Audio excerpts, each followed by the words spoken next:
आज्ञा चक्र का ज्ञान, सिद्धि व समाधि वर्णन।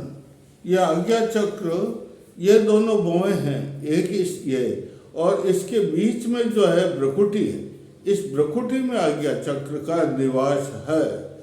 ये देखो भाई, ये इसमें श्वेत रंग की दो पंखुड़ियां हैं और श्वेत रंग की दो पंखुड़ियों के ऊपर हम और सम दो वर्ण अंकित हैं और पाश्चात्य विधान इसे प्यूटिटरी और पीनियल ग्रंथि कहते हैं।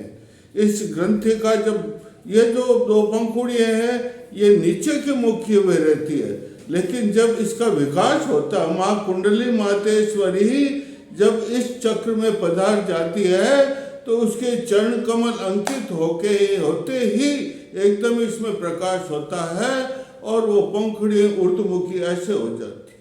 और उन पंखुड़ियों के अंदर जो है ध्यान करने से, उन पंखुड़ियों के अंदर जो ध्यान करने से ब्रह्म शक्ति, कौन सी शक्ति? ब्रह्म शक्ति प्राप्त होती है। उनको विकसित करने से, किसको? मंत्रों से, सिद्धि से विकसित करने से ब्रह्म शक्ति प्राप्त होती है। अरे ये बहुत बड़ी हाकिनी शक्ति है। कौन सी शक्ति है इसमें? इसमें किस शक्ति का निवास? हाकिनी शक्ति का निवास है और इसके अंदर लिंगाकार लिंग है और इसमें जो है देवता है पंचमुखी हनुमान, षडानंद देवी हाकिनी। क्या नाम है? षडानंद। षडानंद का मतलब उसके 6 मुख हैं। कितने मुख है? 6 मुख हैं, 4 हाथ है, विद्या, वर, अभय, डमरू और ये माला हाथ में उस मातेश्वरी के है, साड़ी पहने, चंद्रमुख है उसका। उसमें ध्यान करने से सब कुछ सिद्धियां प्राप्त हो जाती है। इसलिए हमें इसका ध्यान करना चाहिए।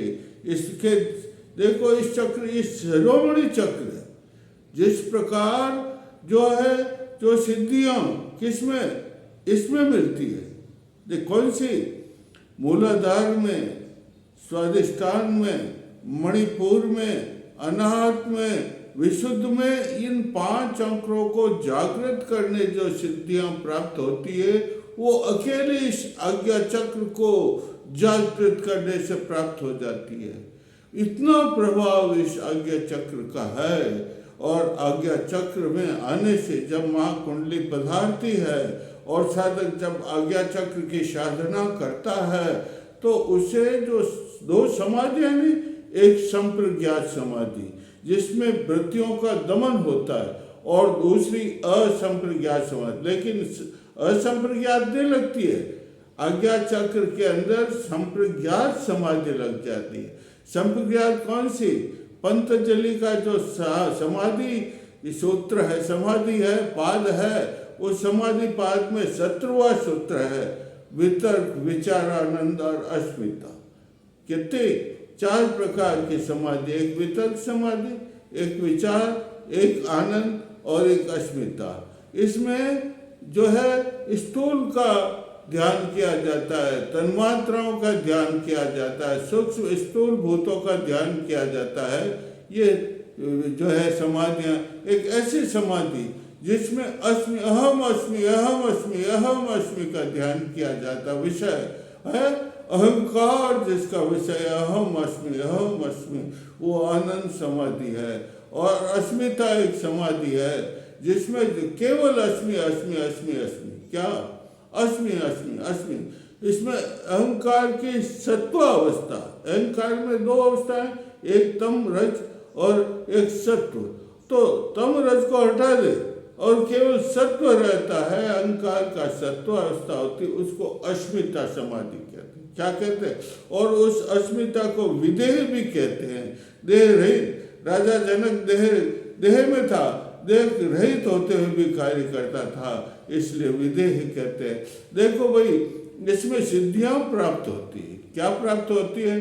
कौन सी सिद्धि प्राप्त होती है भाई? इसमें एक तो सर्वज्ञ बन जाता। क्या बन जाता है आदमी? क्या बन जाता है? सर्वज्ञ, सब शास्त्रों का ज्ञान। सर्व और अज्ञ, 2 संधि विच्छेद करो इसकी। सर्व और अज्ञ, सर्व मतलब संबद्ध शास्त्र, अज्ञ मन ज्ञान, अज्ञ मन सब शास्त्रों का ज्ञान हो जाता है। सर्वदर्शी ये सिद्धि प्राप्त है, सर्वदर्शी सब कुछ देखने लग जाता है, वो सर्वदर्शी कहते हैं। और मनसा वाचा कर्मणा परोपकार करता, परोपकार हमेशा मन से वचन से, और ये सब जो है दूसरों की भलाई का कार्य करता है। और जो घोर तपस्या कर लेता है, जो घोर साधना कर लेता है आज्ञा चक्र की, तो उसमें ऐसी शक्ति शिव के समान उसमें शक्ति क्या आ जाती है?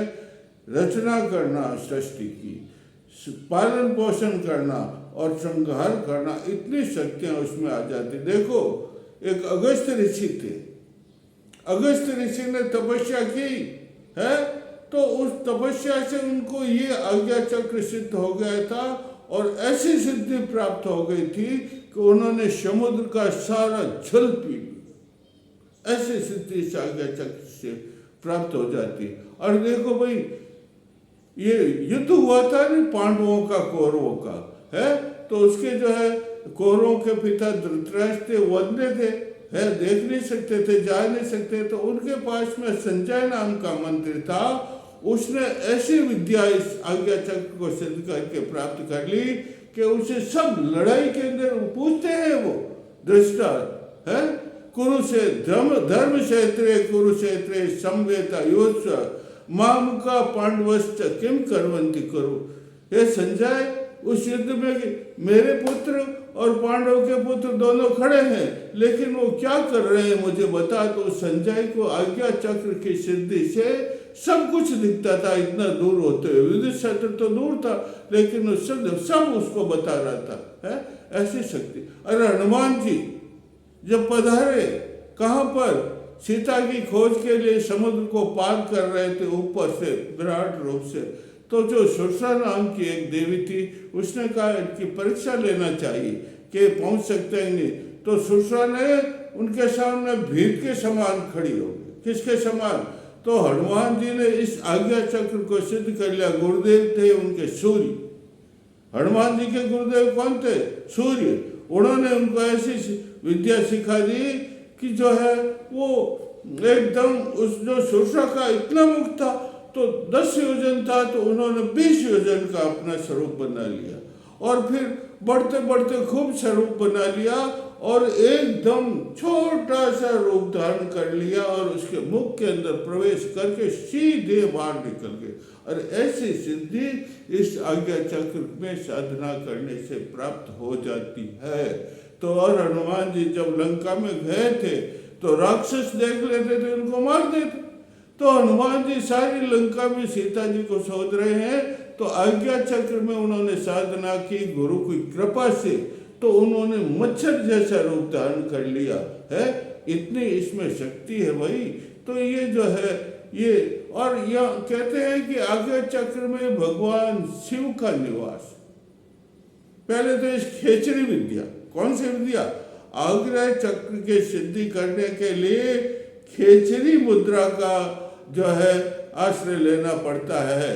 खेचरी मुद्रा का मतलब है जीभ को उलट दो, तालू में लगा दो। इस जीभ को लंबा करने के लिए प्रातःकाल जब आप दातुन करते हैं, तो जीभ को थोड़ा सा यूं करो, खींचो उसको, तो धीरे धीरे महीने 2 महीने में इतनी लंबी हो जाएगी कि वो तालू के अंदर उलट देने से ये छिद्र बंद हो जाएगा। और आंखें बंद कर लो और इसके अंदर यूं लगा दो, और उससे क्या होगा कि एकदम प्रकाश करके देखना, एकदम आपको प्रकाश दिखाई देगा। और प्रकाश के बाद में फुलचड़ियाँ दिखाई देगी, और फुलचड़ियों के बाद में उसमें अ उ म क्या दिखाई देगा? ओम शब्द जो है वो आपको दृष्टिगत हो जाएगा। इतना इसमें प्रभाव है। और इसमें देखो ओम रहता है, देखो इसमें चित्रणी शक्ति है। कौन सी शक्ति? चित्रणी में ब्रह्मनाड़ी। देखो इसमें 3 कोण है आज्ञा चक्र में। एक पहले कोण के अंदर तो जो है वो सूक्ष्म मन है। मन 2 प्रकार का। कितने प्रकार का? एक सूक्ष्म मन और एक स्थूल मन। स्थूल मन से तो अपने आंखों से देखते हैं, लेकिन सूक्ष्म मन से अंतर्दृष्टि जाती है। कौन सी जाती है? सूक्ष्म चेतन, अचेतन और अति चेतन भूमि में जो है सूक्ष्म मन जो है सूक्ष्म प्राण के घोड़े पर बैठ करके पहुंच जाता है, इतनी शक्ति। और सूक्ष्म मन है, इस सूक्ष्म मन 2 प्रकार का बताया, 2 प्रकार का। तो इसमें जो है इतनी प्राण शक्ति है। देखो कहते हैं इस आज्ञा चक्र में भगवान शिव का निवास, पंचमुखी शिव में इनकार, इसके देवता 5 मुख वाले हैं और देवी आग्नि। तो पंचमुखी शिव है ना, वो पंचमुखी शिव क्या करते हैं? इस सृष्टि का श्रृंगार करते हैं अपने ऐश्वर्य से। सृष्टि का सृजन, श्रृंगार वो खुद नहीं करते, उनके कहने से है, उनकी आज्ञा से। अरे आज्ञा चक्र का मतलब ही क्या? आज्ञा देना, क्या करना, और दूसरे आज्ञा का पालन हो जाता। तो वो आज्ञा देते हैं, उनकी आज्ञा से जो है शक्ति वो इसका जो है 3 सृष्टि पालन श्रृंगार करती है। और वे तो केवल साक्षी रहते, देखते रहते कूटे सृष्टि को। और मैं कल आपको इसके बारे में और बताऊंगा। बोलिए जय श्री राम, जय श्री